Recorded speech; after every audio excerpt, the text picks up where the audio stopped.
नुकसानग्रस्त शेत जमिनीचे पंचनामे होत नसतील तर आपण सरकारचा पंचनामा करायचा. शेतकरी म्हणजे अजित पवारांचा मुलगा नाही. जमीन फुकट मिळायला. पार्थ पवार प्रकरणावरून उद्धव ठाकरेंचा टोला. पुण्याचे पालकमंत्री असताना मुलाचा 300 कोटींचा व्यवहार वडिलांना माहिती नाही, असं कसं होईल? चौकशी होईपर्यंत अजित पवारांनी राजीनामा द्यावा. अंबादास दानवेंची मागणी. पार्थ पवार जमीन खरेदी प्रकरणात पुण्यामध्ये मनसेचं आंदोलन. उपमुख्यमंत्री अजित पवारांनी राजीनामा देण्याची मागणी. पार्थ पवारांचा प्रतिकात्मक पुतळा आणत मनसे आक्रमक. पुण्यामधील बावधन पोलिसांचा दुय्यम निबंधक कार्यालयामध्ये छापा. पार्थ पवारांच्या अमेडिया कंपनीने खरेदी केलेल्या जमिनी व्यवहाराचे दस्त ताब्यात. अमेडिया कंपनीचा सहभाग असलेला पुण्यातील आणखी एक जमीन घोटाळा समोर.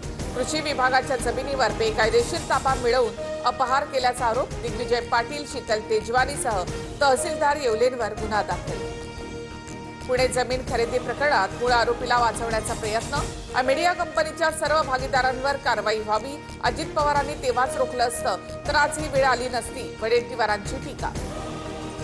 कोरेगाव पार्कातील जमीन विक्रीच्या परवानगीसाठी फाईल माझ्याकडे आली होती. माझ्या नकारानंतर फाईलसाठी दबाव टाकण्यात आला.